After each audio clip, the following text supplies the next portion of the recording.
I'm here with Jordan Rapp, the Rapp star, the 2009 Ironman Arizona winner here. We are back for 2011. How's your form?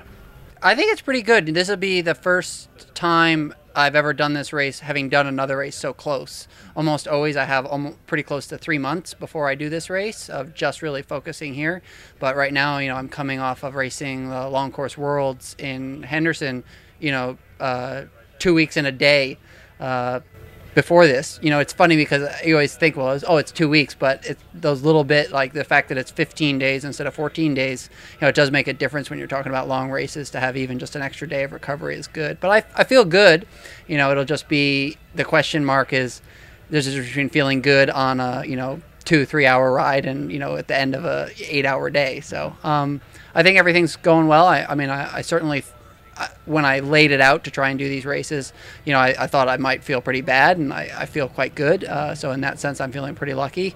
But it's hard to know. But, I think everything this season, has sort of led me to, maybe make some changes in the way that I approach some races. And I think maybe carrying a little bit more, effort into some races. I've actually had some really strong races this year with a little bit more work going in than I've done in the past. So I think in that sense, I'm hoping that this will be the final sort of proof of concept, and I can bang out another solid race. Is Jordan Rapp back for good? Are you back to 100%, back to full strength?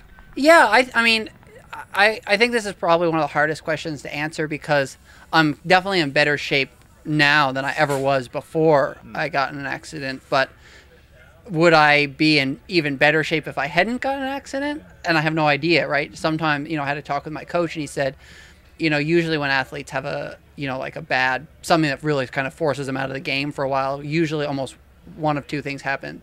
Either they never come back to the level they were at before, or they come back and are better than they were before. And I think certainly, the performance I had in Canada was better than the performance I had in 2009.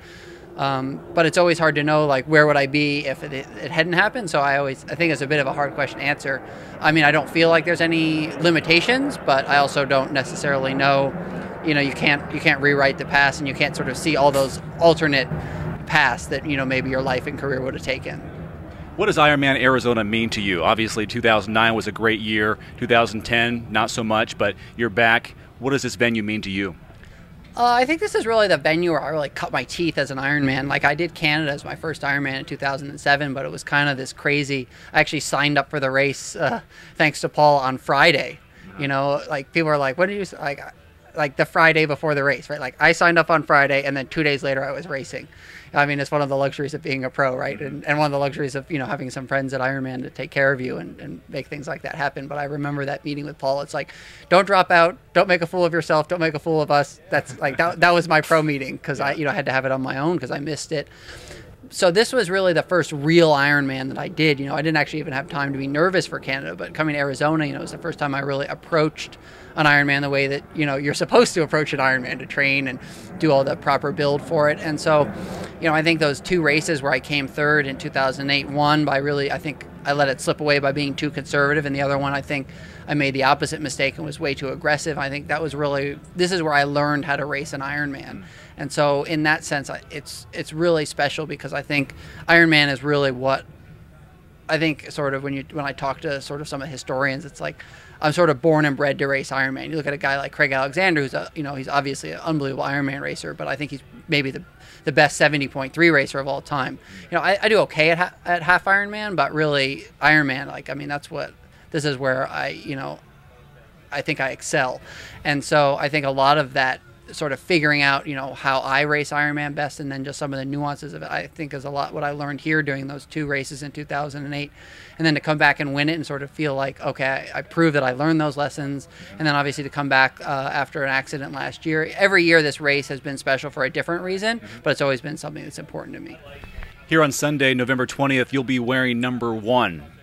Are you the man to beat on Sunday for 2011 Ford Ironman Arizona?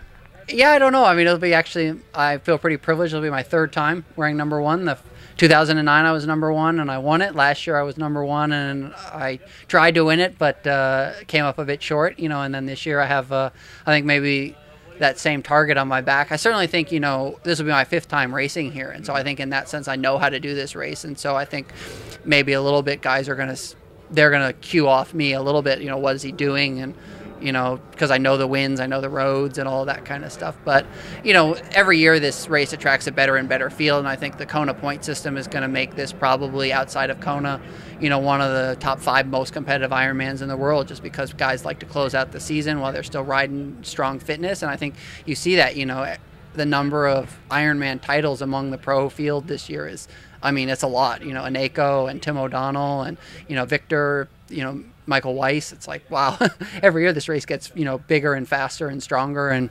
so, I'd like to think that wearing number 1 means that I'm the man to beat, but I think it just means that, I've had a good track record here and hopefully I can continue that. Best of luck, Jordan Rapp, the 2009 Ironman Arizona winner, back for 2011.